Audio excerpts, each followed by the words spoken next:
Hey one, welcome back to my YouTube channel. This is Neha Soni और मैं एक series बोल लो, चैलेंज बोल लो। मैं एक जावास्क्रिप्ट का एक चैलेंज ली हूँ खुद से कि मैं रोज़ अच्छे से जावास्क्रिप्ट पढूँ और वो काफ़ी अच्छी चल रही है। आई थिंक मतलब मैंने एक दिन भी मिस नहीं किया, एक दिन भी अपना कंसिस्टेंसी को तोड़ा नहीं और that's the big deal for me. और आप लोगों ने भी काफ़ी अच्छे कमेंट देकर मुझे इतना मोटिवेट किया है उस चीज़ को कि नहीं, मुझे रोज़ करना है। मतलब बहुत अच्छा मोटिवेशन, बहुत अच्छा इसलिए बोल रही हूँ क्योंकि ऐसे लोग जो आपको रोज़ बोल रहे हैं keep it up, keep going, मतलब काफ़ी अच्छा लग रहा है मुझे कि लोग भी अप्रिशिएट कर रहे हैं वो चीज़ को। और आज डे 6 है।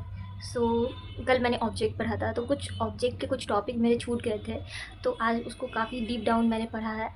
और मैं मतलब ऑब्जेक्ट तो कल भी बताई थी कि ऑब्जेक्ट बेसिकली होता क्या है। तो आज मैं कुछ टॉपिक्स पढ़ी पढ़ी हूँ, तो कुछ टॉपिक्स के मतलब एक आध दो ऐसा टॉपिक है जो मुझे अभी भी समझ में नहीं आया है। तो 2-3 बार प्रैक्टिस करके और अच्छे से उसको 2-3 बार रिवाइज़ करूँगी तो वो मुझे क्लियर हो जाएँगे। तो कुछ ऐसे टॉपिक हैं जैसे मैं बता रही हूँ, nesting and deep access. Basically deep access एक ऑब्जेक्ट के अंदर ऑब्जेक्ट, जैसे लोकेशन के अंदर हम डाल देंगे लॉन्गिट्यूड कितना है, लैटिट्यूड कितना है, एक दूसरा ऑब्जेक्ट बनाकर और उसको डीप एक्सेस करना। जैसे डॉट डॉट डॉट बीच में लगा के, जैसे लोकेशन डॉट सिटी डॉट, ऐसे करके हम किसी डीप एक्सेस कर सकते हैं किसी डेटा को। तो उसको, और जो ये डॉट डॉट ये इसको हम नेस्टिंग कहते हैं। तो ये टॉपिक मैंने पढ़ा है आज। और एक होता है ऑब्जेक्ट डिस्ट्रक्टिंग। डिस्ट्रक्टिंग में बेसिकली कुछ है नहीं वैसा कुछ, बस ये है कि बार बार सेम चीज़ को जैसे हम डीप एक्सेस कर रहे हैं, तुमको 50 बार उस चीज़ को एक्सेस करना है, तो वो 50 बार हम लिखेंगे नहीं ना डॉट डॉट बार बार। तो सिंपल एक हम वेरिएबल बना लेते हैं जो हम बस एक बार लिखते हैं, और उसको दोबारा से एक्सेस करने के लिए हम बस उसका वेरिएबल का नाम लिखते हैं और ईज़िली एक्सेस हो जाता है। उसी को बोलते हैं ऑब्जेक्ट डिस्ट्रक्टिंग। दूसरा मैंने पढ़ा है कि फॉरेन लूप क्या होता है, लूपिंग, मतलब ऑब्जेक्ट में लूपिंग कैसा होता है, फॉरेन होता है, और भी काफ़ी सारे हैं। मैंने खुद के नोट्स बना रखे हैं, प्रॉपर नोट्स बनाकर मैं पढ़ती हूँ, जिससे मुझे रिकॉल करने में काफ़ी ईजी लगता है और उससे काफ़ी हद तक मुझे याद रहता है।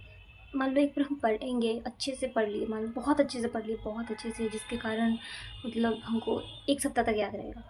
बट व्हाट अबाउट जब हमको 1 वीक के बाद कुछ नहीं अगर याद रहा, तो मैं फिर से भी लेक्चर देखूँगी नहीं, खुद के नोट बनाती हूँ इसीलिए।